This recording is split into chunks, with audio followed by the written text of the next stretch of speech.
Doctor Yunus সাহেব, আপনি মানুষের উপকার করার জন্য দেশে এবং সারা বিশ্বে সমর্থিত হয়েছে।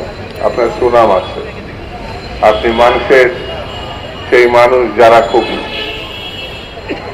নিপীড়িত মানুষ, অভাবী মানুষ, তাদের জন্য আপনি গ্রামীণ ব্যাংক বানিয়েছেন, অনেক কিছু করেছেন। এখন ক্ষমতার শীর্ষ পদে আপনি আছেন।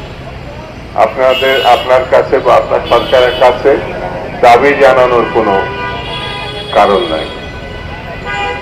কারণ এই যে আপনি নিজের থেকে পদক্ষেপ যদি না নিতে পারেন, সেটি হবে দেশের জন্য, মানুষের জন্য দুঃখজনক ঘটনা। আমরা মনে করি বাংলাদেশ যে জালের মধ্যে, ষড়যন্ত্রের জালের মধ্যে এখন আটকে গেছে, সেই জাল ছিঁড়ে ফেলতে হবে।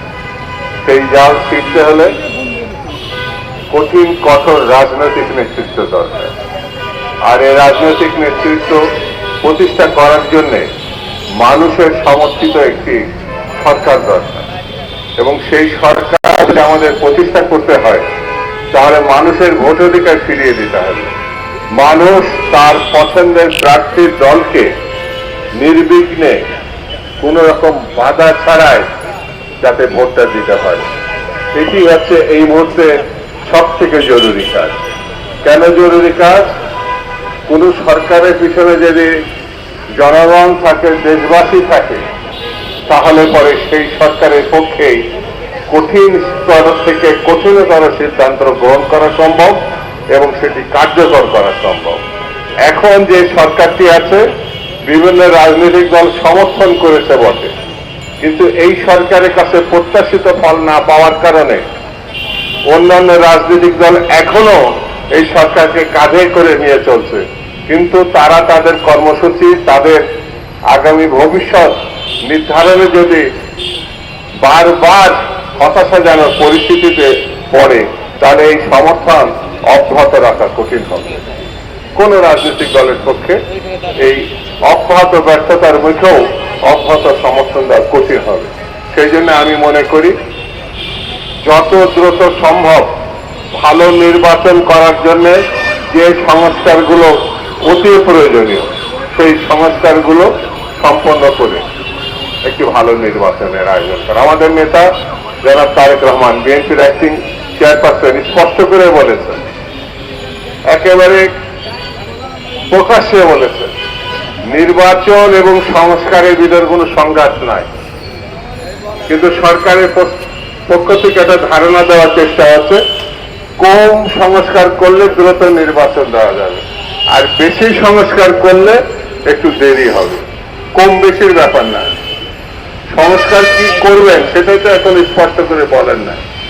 সংস্কার চলমান একটি প্রক্রিয়া, এটি যতদিন পৃথিবী থাকবে, দেশ থাকবে, ততদিন আজকের যে সংস্কারের বিষয়টি, কালকে তা পরিবর্তন করার প্রয়োজন দেখা দিতে পারে, অথবা এটা এগিয়ে নেওয়ার জন্য নতুন পদক্ষেপ নেওয়ার প্রয়োজন পড়তে পারে।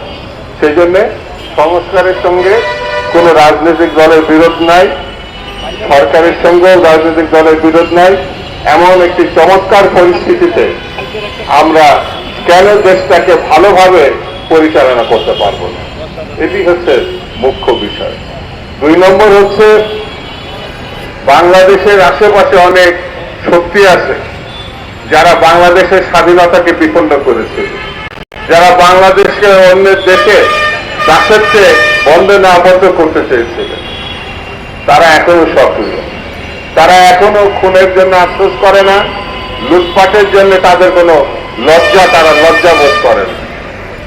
খুন এবং লুটপাটের জন্য যারা কুণ্ঠিত না, যারা লজ্জিত না, তাদেরকে এখনো রক্ষা করতে হবে, এটা তো কোনো অর্থ নাই।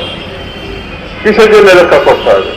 যারা মানুষ খুন করেছে, লুটপাট করেছে, অতি দ্রুত তাদের বিচারের আওতায় আনতে হবে। আমরা জানছি ঢাকা সহ বিভিন্ন দেশে বিভিন্ন জায়গায় তারা নির্বিঘ্নে ঘুরে বেড়াচ্ছে।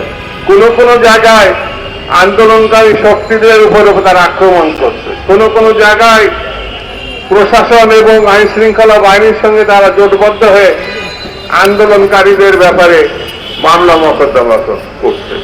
এটা চলতে পারে না। এই ব্যাপারেও সরকারের শুধু সিদ্ধান্তে আসলে হবে না, এইসব লুটেরা, এইসব খুনি এবং তাদের সহযোগীদেরকে অবিলম্বে আইনের আওতায় আনতে হবে।